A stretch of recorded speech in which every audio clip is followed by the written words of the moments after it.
imbaasii keessa jiru isinii dubbisiisu sanii miti. San maatii murteessa dhugaa isin mootu isin waliin jira hin barbaannaa.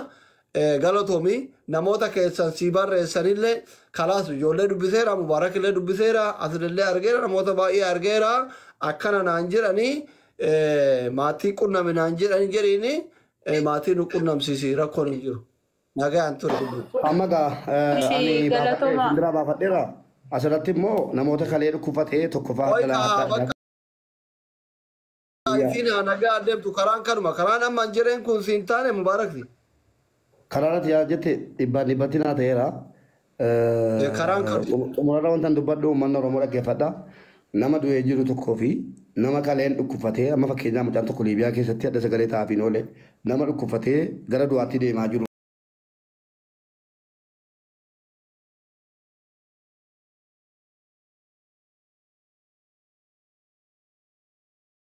Nama du'e natti himina. Rabbi rahmata isaa godhu. Dhimma nama du'e keessaa harkas, mataa koos, miila koos, yeroo koos baafadheera dhagaas.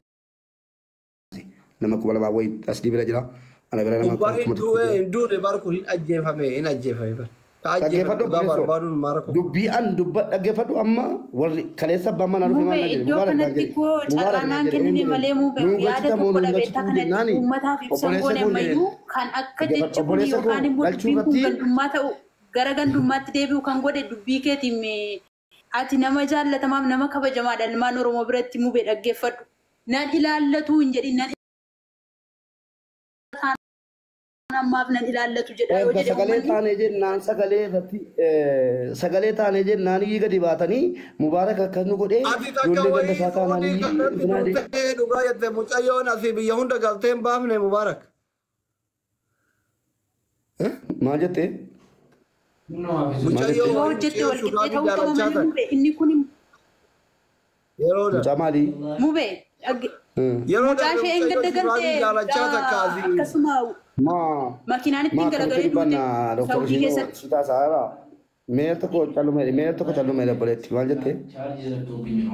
Mubaarakidhaan asii qaba isi afaan kee kana wallalle barnu lubbu. Goobaa ta'een maqaan isiitu naan galuu dhiyee. Araggu. Afaan koo Oromiffa miti moo? Oromiffa miti moo maqaan koo? No amala walii galuu dadhabe. Amala walii galuu dadhabe. Yaadni keenya tokko amala walii galuu dadhabe. Maal beekta amma qaayidaa shamarran Wallaggaa kun bosona turtanii miti gisee isin afaan nagaa haasoftanillee waan qawwee fudhattan fakkaata. No ani Wallagga miti Wallagga naan hin jedhin ani intala Oromooti. Wallagga miti ani. Eeshi kunoo kana laal gisee namni suutu muubee dhaggeeffadhu ati nama guddaa fi amma dhaggeeffadhu gaa araggu dhaggeeffadhu Mubaarak muubee dhaggeeffachaara. Sirkii biraa namatu asii barateera mi'uutii qabadhee dubbadha. Eeshi ina amma jaarri illee warri komate dhugaa qaban maali beektaa dhugaa isaan qaban dhiyoo kana mucayyoon takka duutee asii kaayiroo kanaa sagalee taafii dhayxee finfinnee dhayxee sagalee taatee fiiqachite. Sigalee sunillee dubartiidha. Tunsanuu ilmoo garaa. Doktor dhaggeeffadhu asirratti tuutiin isii deebisaa dhaggeeffadhu. Isiin suni gadi qabaa asii rabbeeraati. Isiin suni iqaamaa waraqaa intinaa qabdi. Doktor waraqaa ittiin jiraattu qabdi.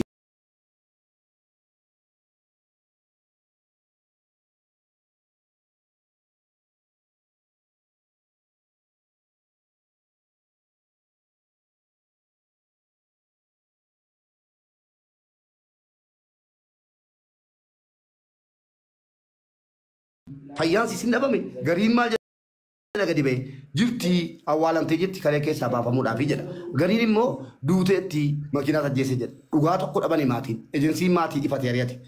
Akkas jennaan ani biyya galee sooma keessa sooma qabaatti. Biyya galee ejensii bira deeme jalqaba maatii fudhadhe. Yeroon ejensii bira deemu ejensiin ergasii maatii lakkoofsa cufaatti kennee ari'atu. Wallollee walitti kaanee kun hojjala jiru maatiin wallollee walitti kaanee deemnee bilbilanii Itoophiyaa irraa Saawudiitti jechuudha. Amma bilbiltu moo seerrii walakkaa keenyaa galu jennaan lakkii seera maalii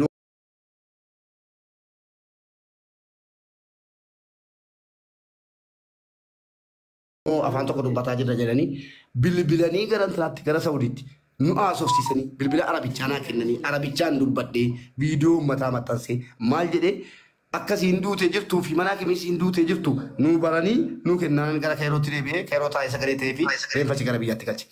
Isiin kun immoo akkaataan isaa akka namasitti midha. Tokkoffaa waraqaa jireenyaan qabdu siin duutees tokko jedhi lammaffaa inni ajjeefte jedhamte waraqaa jireenyaa qabdu abbaan manaan siillee waraqaa hundi jalaa himataanis waraqaa jireenyaa qaban. Macarrashaan siin jedhee murteen nu jalaaf keenyee biraa baanee obboleettii biratti waraqaa nama qabutti waraqata wakilinaa maatiin erganii jennaan maatiin yeroo ergan immoo yoo siin hin beekne sittan hima du'aasis akkasiinitti duute namni kun nuufa qoratu reenfa siillee biyyatti nuufa galchuu akka jedhame barraa'u goonee ijoollee barbaannee dhabnee nu ijoollee beennu qabnaa jennaan itti maa yoo dhabdani kottaan jedhani kana jaala maalan godhani kuniif sun immoo akkin tokko taane namni seera qabeessan taane Saawudii keessatti ana mubaarak Itoophiyaa jiru miti namni Itoophiyaa jiru miti namni Saawudii keessa jiru qaama qabayyuu waa tokko gochuuf hin danda'u. Kanuma. Elaa mukeetuudha yaadni kee akkatti namaaf ifaadha yaadni kee garuu ani poolisii miti ani nama du'eef sagalee ta'uu hin danda'u jechuun garuu hiika biraadha la. Inni kun hiika biraadha. Inni kun immoo namni kun obboleettii koo keessaa waan nama jedhe fudhattee dhageesse waan nama jedhe fudhattee keessaa naxalini dirqama qabu nama du'eef sagalee hin ta'u. Mirga kooti. Aragu amma kasirri kabeellama warra wajji qabu kana fudhu anillee isa kana fudha sitti bara illee wanni kun lubbuu namaati kaartoonaa miti haadha ilmooti haadha teenna obboleettii teenna jaartii teenna dubartii jalaa qabna dubartii akkasii sirra dhalatte dhalanni sii gala miti isin yoo feete amaara haa taatu feetu amaara haa taatu dubartiidha badii tokko hin qabdu haadha ilmooti sii gala miti dubartiin gaafa ulfi garaa isiitti godhattu mana rabbiin biratti ijaarattii yani bara sii gala miti. Gaafa deettee kaate diiggatti si galee miti. Kanaaf baay'ee ulfaatudha araasin. Duuti namni noormaalii du'uu fi katagaraa qabdu du'u tokkoo miti si galee namni haadha qabu haadha ilmoo garatti baattee duutetti garaan jabaattu gandaami abbaa feete obboleettii maan taane si galee miti. Kanaaf amma dubbii wal qocholuu osoo hin taane eega beellama wal biraa qabaatan atilee odeeffannoo fuudhii maatii qunnamuu yaali si galee miti. Isa galchuu fi galchuu dhiisu sun dhimma maatii ilaallatu. Isa dhugaa isii barbaaduu mootu anillee isii gargaara. Namoota baay'ee beeka. Warra mubaarak hin beekne baay'ee beeka. Warra mubaarak walitti hin dhiyaanne kanatti dhiyaatan baay'ee jira. Si galee miti ilaa warra damoota mootummaarraa nyaatu warra imbaasitirraa eegalee.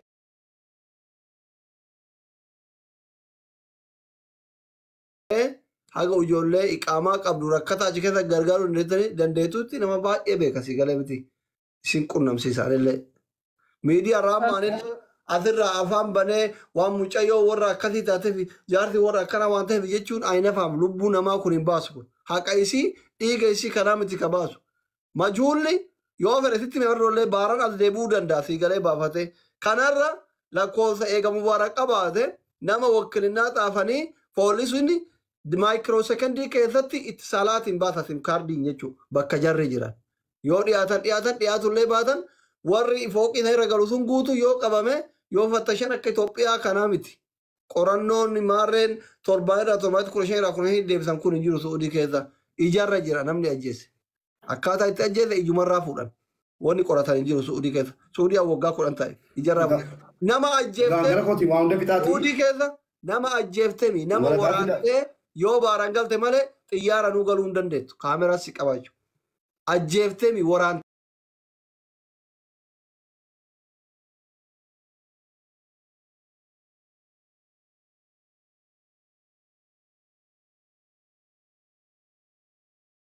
Asli Mubarak kam jirtu? Nagaa. Bakka jiraattan isin jalan ture isin dhaggeeffataan ture.